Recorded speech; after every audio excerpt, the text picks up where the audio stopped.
To what extent the incentive systems currently in place in most companies, including this huge pay differential between hierarchical levels and the emphasis on individual bonuses, are an obstacle to change the current status quo and promote this necessary structural change so that companies become truly stakeholder-oriented and ethical. In particular, do you think that traditional, pay-for-performance systems based on meeting financial goals have been mostly part of the solution or of the problem in order to create this purposeful, stakeholder-oriented and ethical organization? Well, I have a sort of view of incentives that I think is based on what we know about them.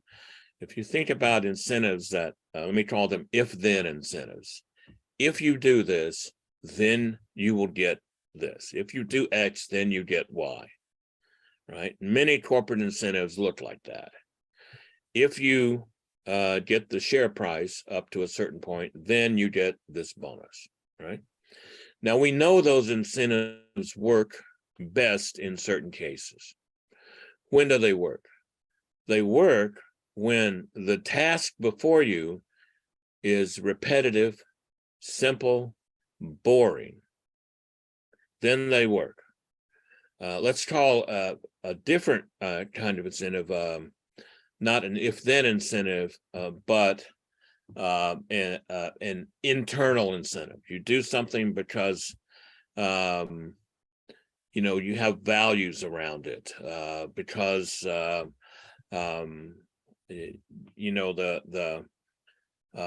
it's creative. It's something you do because you want to, right?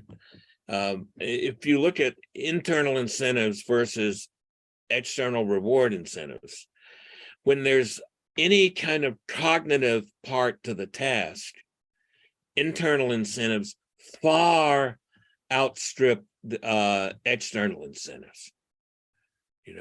This is why companies that are really values-based, purpose-based, will outperform companies that are just worried about if-then incentives.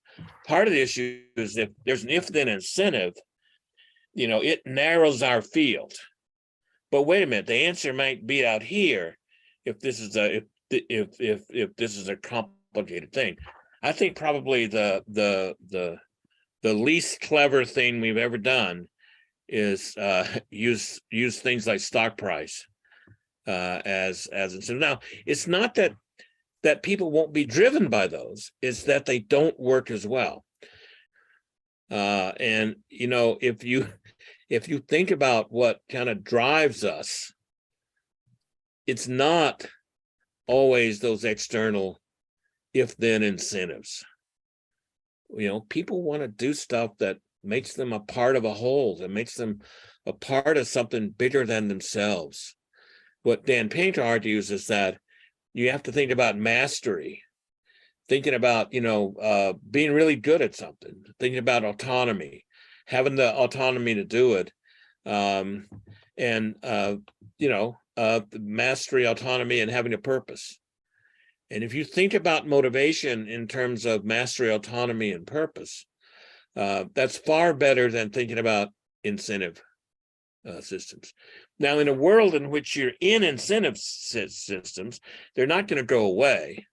So the trick is how you make them work in the background.